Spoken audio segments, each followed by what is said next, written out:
আল্লাহ রাব্বুল আলামিন বলেন ওয়া দা'iyan ইলাল্লাহি বিইذনিহি ওয়া সিরাজাম মুনীরা।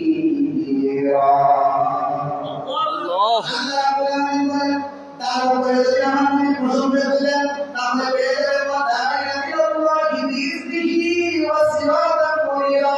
এরপরে যদি আপনি যাও করে বলতে আমাদের প্রশংসা করছিলেন তাহলে পেয়ে যাবেন জানি হলো জাকি জাকি হলো মেরাবি।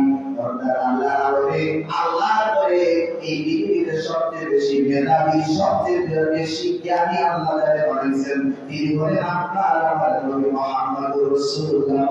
সুবহানাল্লাহ। শুধু তাই নয়, আল্লাহ রাব্বুল আলামিন আমার নবী জ্ঞানের প্রশংসা করতে গিয়ে বলেন ওয়া আল্লামাকা মা লাম তাকুন তা'লাম। ওয়া আপনি সব জানেন না, আপনি যা কিছু জানতেন না আমি আল্লাহ পাক আপনাকে সব কিছু জানিয়ে দিয়েছি। বলেন সুবহানাল্লাহ। আমার আল্লাহ বলেন সব কিছু আমি আপনাকে জানিয়ে দিয়েছি। আল্লাহ রাসূল তার জবান মুবারক দিয়ে বলেন উতিতু ইলমান আউয়ালিনা ওয়াল আখিরিন। শুনে রাখো আল্লাহ রাব্বুল আলামিন তার হাবিবের জবান দিয়ে এই কথা বের করলেন। নবী আমার বলেন আউয়াল এবং আখির পৃথিবীর পূর্ব আর পশ্চিম উত্তর আর দক্ষিণে যত ইলম আছে যত জ্ঞান আছে আল্লাহ পাক সব জ্ঞান আমাকে দান করে দিয়েছেন। বলেন সুবহানাল্লাহ।